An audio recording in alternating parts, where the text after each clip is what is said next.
When Mark discovers his wife Emily's shocking betrayal, his seemingly perfect life unravels. Fueled by anger and heartbreak, he meticulously plots a cold, calculated revenge to expose her infidelity and reclaim control of his life. But as his plan takes shape, unforeseen consequences begin to unfold, revealing hidden truths about love, regret, and the fragile bonds that hold a family together. In a heartbreaking twist, Mark's pursuit of justice leads to a tragic reckoning that forces him to confront his own humanity and the price of revenge. This is a gripping tale of betrayal, loss, and the haunting cost of vengeance. The morning sunlight spilled into the kitchen, illuminating the granite countertop where her phone vibrated incessantly. Emily had dashed out moments earlier, kissing me on the cheek before taking our son, Ethan, to school. Normally, I wouldn't even glance at her phone, but today, something felt off. A name I didn't recognize, David, appeared on the screen with a string of notifications. Curious, I picked it up. It wasn't locked. Her trust in my disinterest was laughable now. I opened the messages. The air left my lungs as I scrolled through their exchanges, flirty banter, inside jokes, and photos of places I knew weren't work-related. My eyes landed on a message sent just the night before, "Can't wait to see you again." Last night was unforgettable. The kitchen blurred. My world, my reality, shifted beneath me. I wanted to hurl the phone against the wall, but I needed more. Proof. Answers. Calmly, I placed the phone back on the counter as if nothing had happened. When Emily returned, her usual cheerful energy filled the room. "Morning meetings today," she asked as she poured herself a cup of coffee, her back to me. My stomach churned, but I forced a smile. "Yeah, the usual grind." I studied her, searching for cracks in her facade, but she gave nothing away.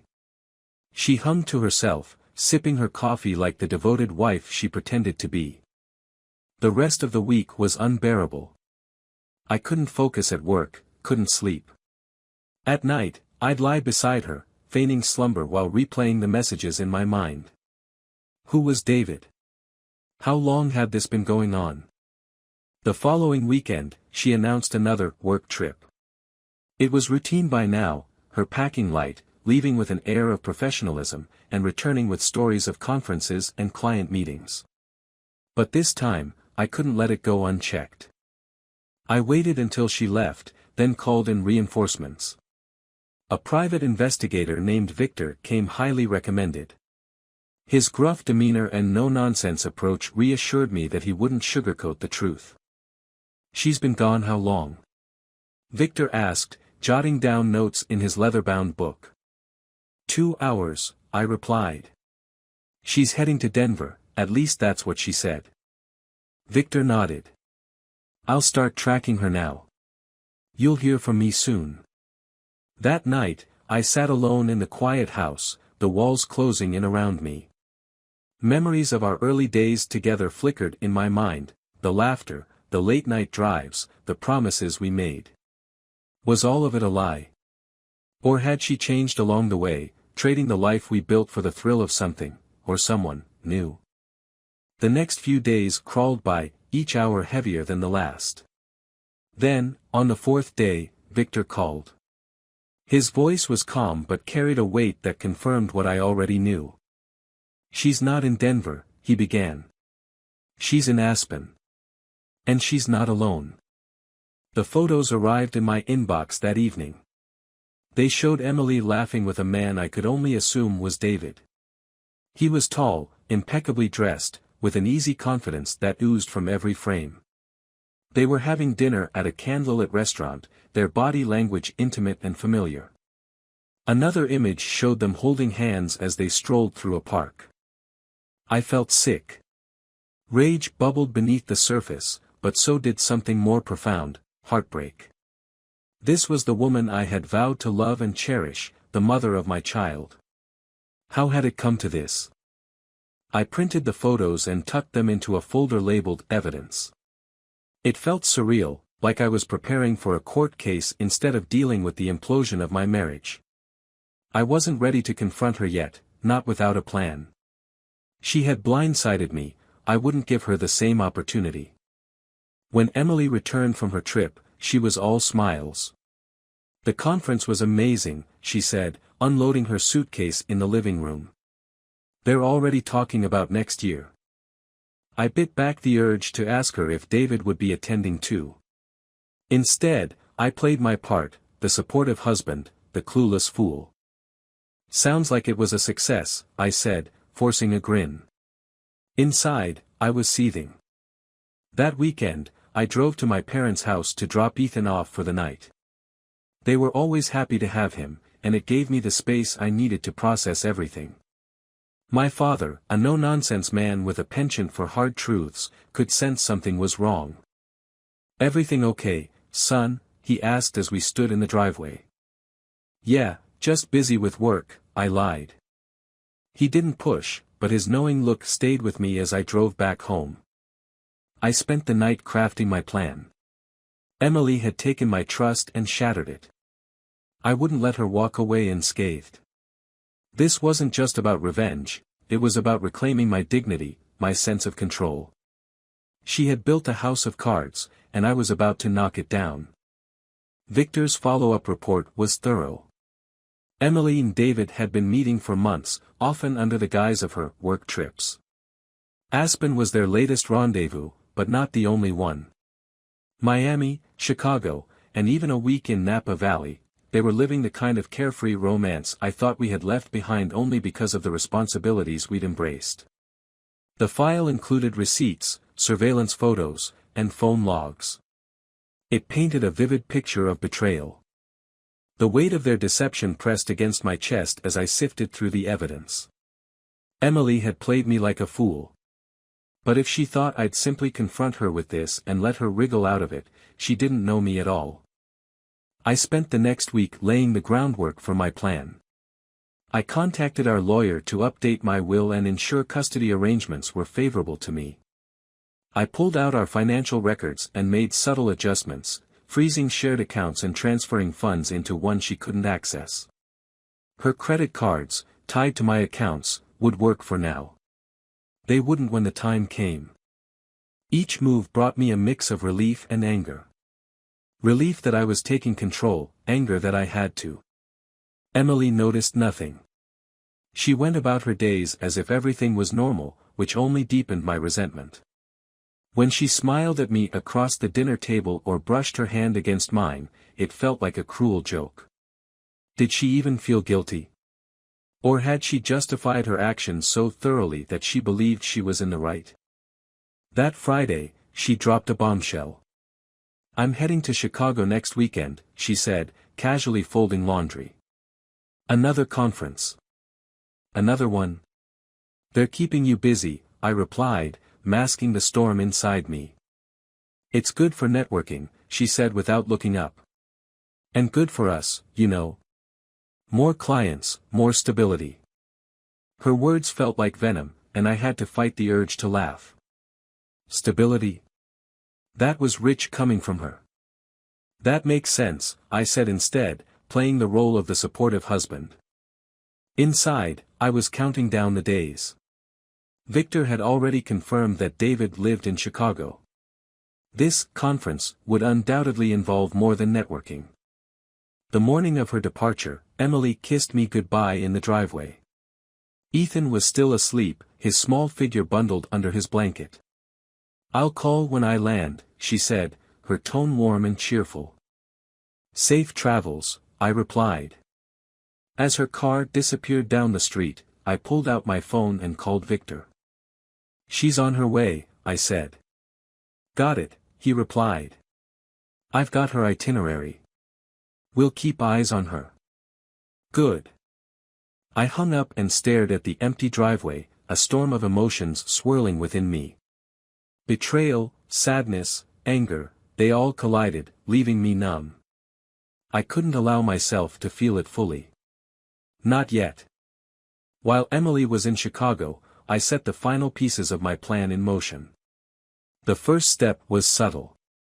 I contacted her company and requested a meeting with her boss, citing an urgent matter. The conversation was brief but effective. I explained that Emily had been misusing company funds to cover personal trips.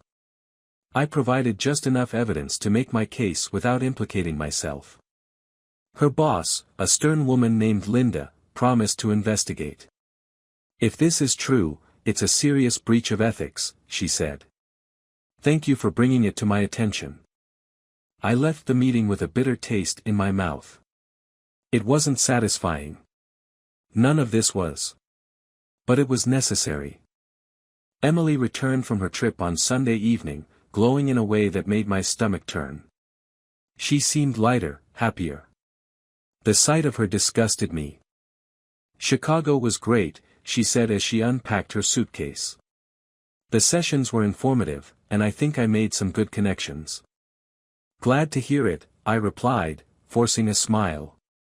She came closer, wrapping her arms around me. "You've been so supportive lately," she said softly. "It means a lot."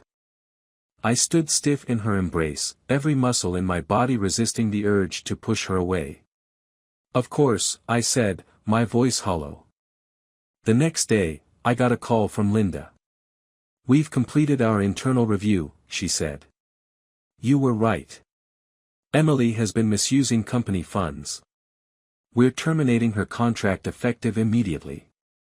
The weight of her words settled on me. It was one thing to suspect, to plan. It was another to hear the fallout in real time. "Thank you for letting me know," I said.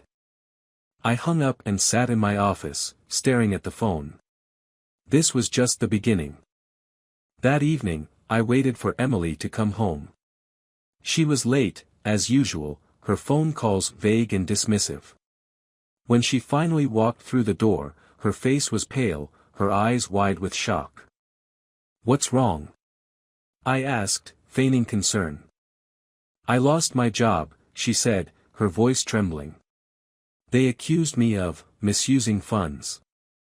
I don't understand. It's a mistake." I nodded slowly.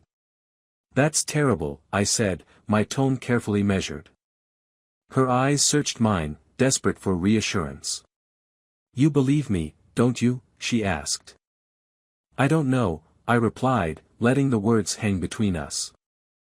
For the first time, her mask slipped. Panic flickered across her face. She stammered something about needing a drink and disappeared into the kitchen. I watched her go, a strange sense of satisfaction settling over me. She thought she could control this narrative, but the story was already out of her hands. That night, I made my final move. I printed copies of the photos Victor had taken and slipped them into an envelope marked with her name. Inside, I included a note: "You reap what you sow." I left the envelope on her dresser, knowing she'd find it in the morning. As I lay in bed, the weight of what I'd done began to sink in. Revenge wasn't as satisfying as I'd hoped. It didn't erase the betrayal or the pain. But it gave me something I hadn't had in weeks: control. And that was enough for now. The next morning, the sound of Emily's startled gasp pierced the stillness of the house. I didn't need to see her to know she'd found the envelope. For a moment, there was only silence.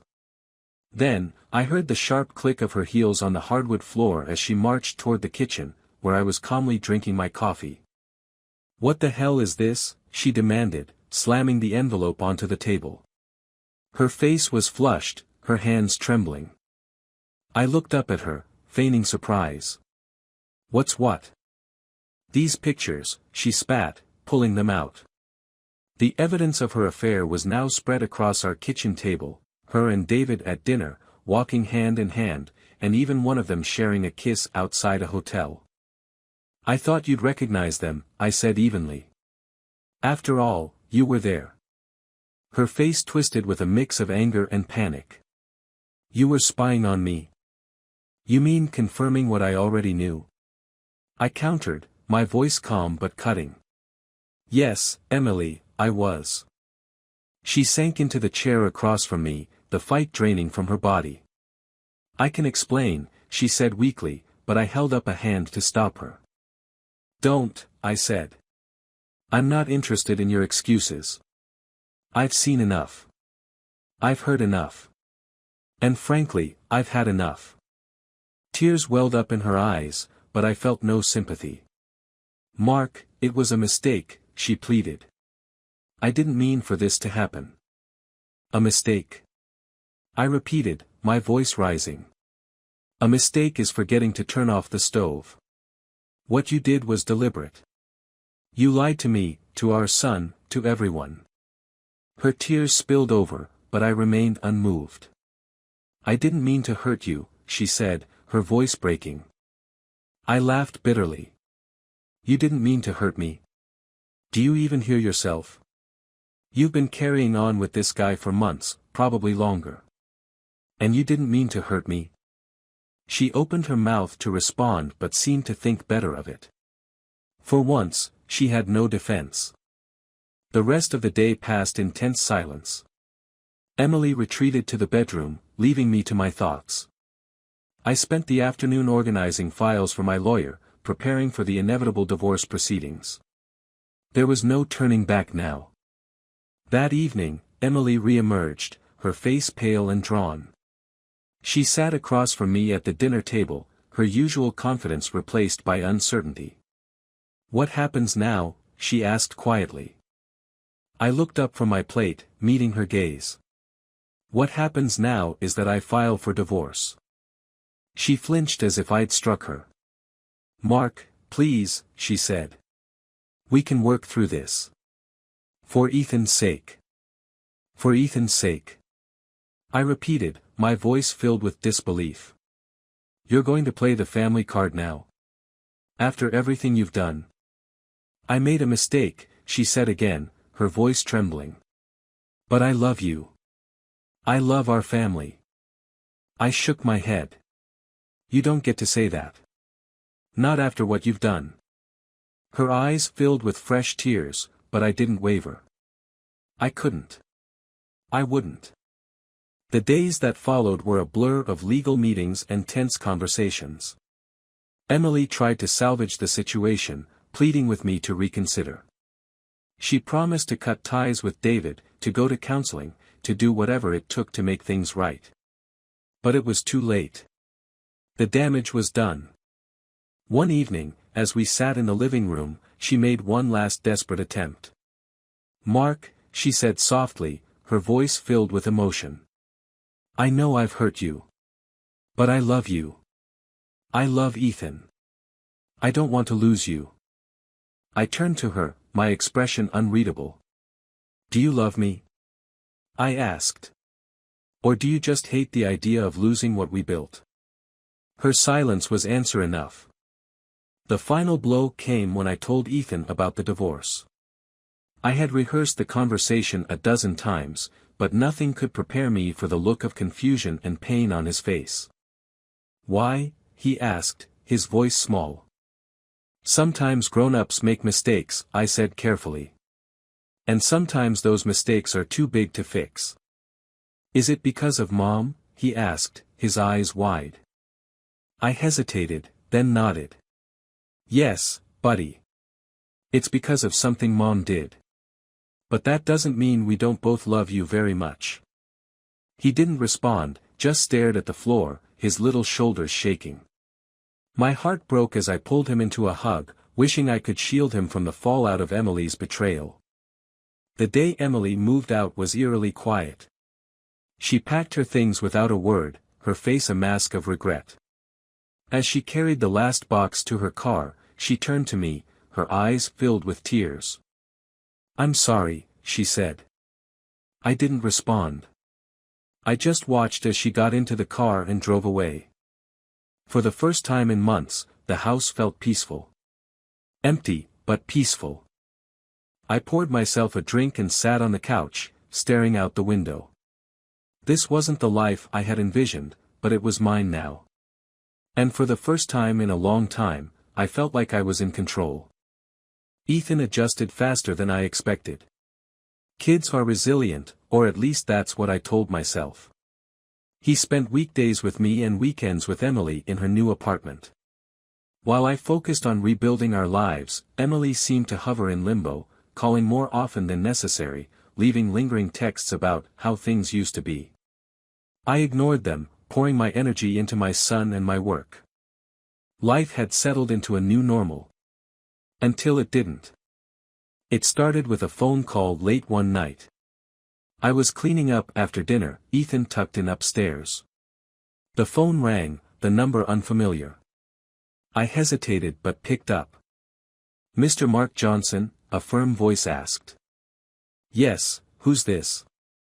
"This is Officer Kyle Barnes with the Chicago Police Department. I'm calling about your ex-wife, Emily." My blood turned cold.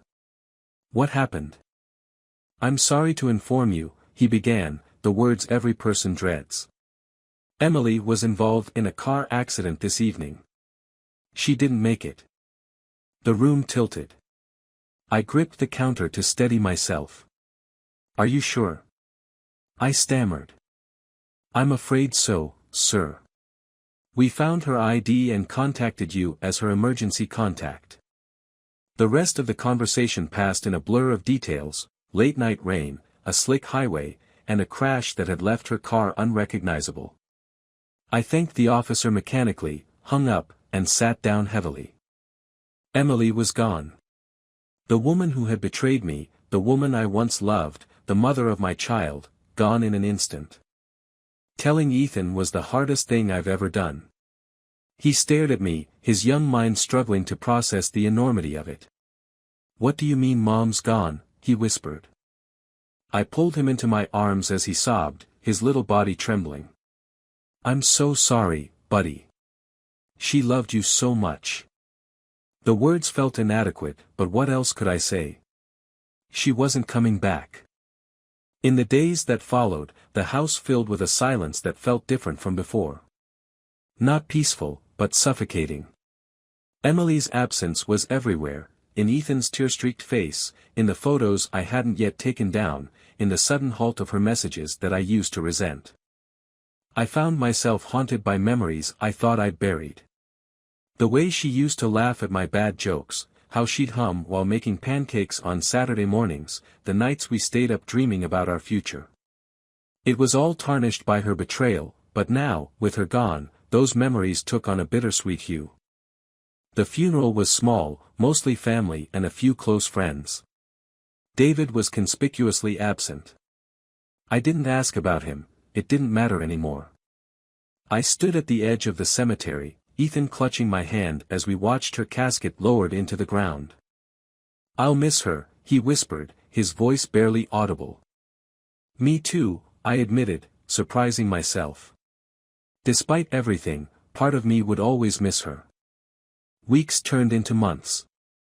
Life moved forward, as it always does, but the weight of her death lingered.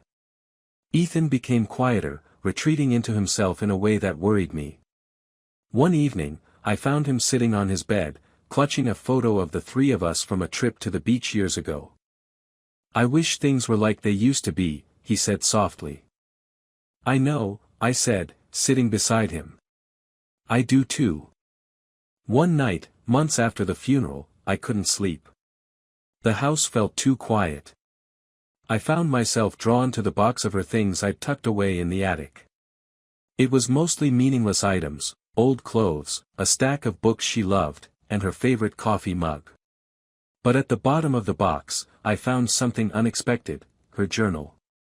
I hesitated, but curiosity won. I opened it, flipping through pages of mundane entries about work, Ethan, and life in general. And then I found the one that stopped me cold.